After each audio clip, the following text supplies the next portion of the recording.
dan memberikan instruksi dari pinggir lapangan. Datang kembali kali ini serangan yang dilakukan oleh para pemain dari Korea Selatan.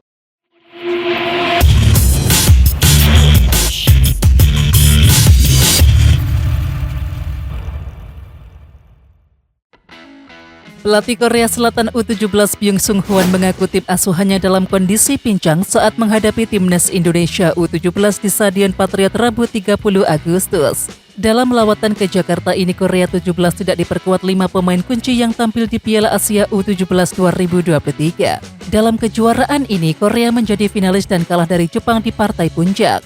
Sebagai gantinya, Byun memanggil 5 pemain baru. Para pemain ini akan dicoba dilihat kemampuannya. Byun menegaskan fokus utama dalam laga melawan Indonesia adalah memberi jam terbang para pemain baru.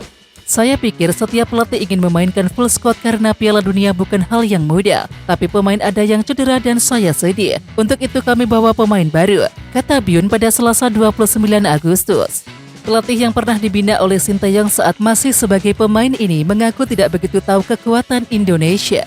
Kendati demikian, Byun enggan meremehkan Indonesia. Saya pikir sepak bola Indonesia akan semakin membesar jika dikelola dengan baik. Saya pikir Shin akan datang ke laga besok dan saya harap media Indonesia dan supporter bisa dukung dia, ucap Byun.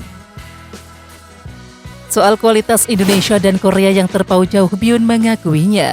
Namun demikian bukan berarti Indonesia akan mudah untuk dikalahkan. Dalam pandangan Byun, Indonesia bisa saja membuat kejutan. Saya pikir itu fakta bahwa Korea lebih bagus dari Indonesia. Tapi saya pikir sepak bola bukanlah soal ranking FIFA, tapi soal bagaimana hasil akhir nanti, kata Byun saat jumpa pers sebelum laga. Saya pikir pemain Indonesia punya kualitas individu yang potensial. Kita tahu kualitas kami, tapi kita respek lawan. Kita harap laga besok bisa berakhir bagus, ucap pelatih 42 tahun tersebut. Pelatih Korea Selatan U17 Byun Sung Hwan buka-bukaan terkait caranya membentuk tim dan seolah menyindir PSSI, dirinya ternyata tidak melakukan seleksi terbuka. Seperti diketahui, PSSI memang melakukan seleksi terbuka di 12 kota untuk mencari para pemain muda terbaik. Hal ini dilakukan untuk membentuk timnas U17 yang tangguh pada Piala Dunia U17 2023 mendatang. Dan cara tersebut nyatanya tak dilakukan oleh Korea Selatan U17. Finalis Piala Asia U17 2023 itu ternyata punya metode yang lebih baik untuk mencari pemain berkualitas. KFA mempunyai struktur pembinaan yang terorganisir dengan sangat baik. Kami membentuk para pemain muda pada usia emasnya selama 10 tahun, kata Byun Sung Hwan. Masa keemasan terdiri dari usia di bawah 12 tahun hingga di bawah 17 tahun. Jadi kami semua mengatur dan menjalankan pembinaan pada kelompok usia tunggal tersebut. KFA tinggal memanggil para pemain terbaik dari pembinaan itu untuk menjalani seleksi. Perkembangan mereka juga dipantau selama kompetisi di level klub. Hal ini tentu jauh lebih efektif ketimbang melakukan seleksi terbuka dengan jumlah peserta yang mencapai ribuan tapi waktunya singkat. Penilaiannya tentu sulit objektif, karena pemain kesulitan menunjukkan performa terbaik. Bima Sakti memberikan komentar terkait dirinya yang diragukan oleh netizen untuk menjadi pelatih timnas Indonesia U17 pada Piala Dunia U17 2023. Dalam konferensi pers jelang laga uji coba timnas Indonesia U17 versus Korea Selatan Selasa 29 Agustus, Bima Sakti memberikan responnya terkait banyaknya netizen yang meragukan dirinya menangani timnas Indonesia U17 di Piala Dunia U17 2023. Bima Sakti mengatakan bahwa ia tidak mempermasalahkan banyak netizen yang ragu kepada dirinya menjadi pelatih timnas Indonesia U17. Kalau masalah kritik saya terima, karena saya sampaikan kepada pemain biarkan pelatih saja yang dikritik. Biar tim pelatih saja yang terima itu. Jangan pemain karena mereka ini masih usia 17, ucap Bima Sakti.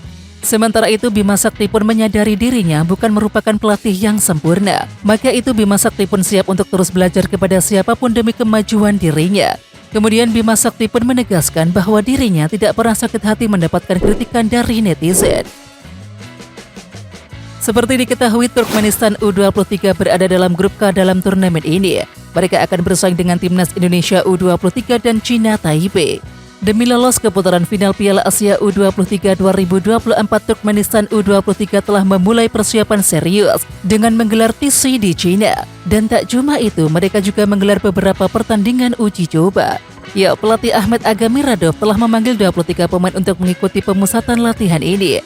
Di sisi lain, timnas Indonesia U23 baru akan memulai pemusatan latihan pada tanggal 4 September mendatang di Solo. Untuk meraih tiket ke Piala Asia U23 2024, Timnas Indonesia harus jadi juara grup atau runner-up terbaik. Timnas U17 Indonesia akan tampil di Piala Dunia U17 2023 yang akan digelar pada tanggal 10 November sampai 2 Desember mendatang. Para pemain Timnas U17 Indonesia termotivasi untuk memberikan yang terbaik di turnamen tersebut. Tim asuhan Bima Sakti itu tidak mau menyia-nyiakan kesempatan emas ini seperti yang dikatakan oleh Iqbal Gwijangge. Banyak tim berkualitas yang akan memainkan permainan terbaiknya. Namun demikian, Iqbal tidak gentar.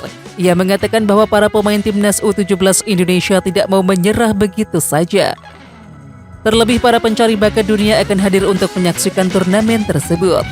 Mungkin yang buat kami termotivasi karena para pemandu bakat dunia akan menonton pertandingan di Piala Dunia U17 2023. Untuk memberikan permainan terbaiknya di Piala Dunia U17 2023, Iqbal dan kawan-kawan harus melakoni agenda padat. Dan bagi Iqbal Gwijangge, jadwal padat itu tidak menjadi sebuah masalah.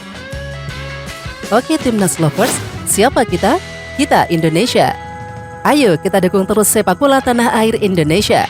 Jangan lupa dukung terus Garuda Raya Channel dengan subscribe, like, dan komen karena saran dan kritik kalian sangat bermanfaat untuk perkembangan channel ini. Tungguin video selanjutnya dari Garuda Raya Channel. Salam olahraga.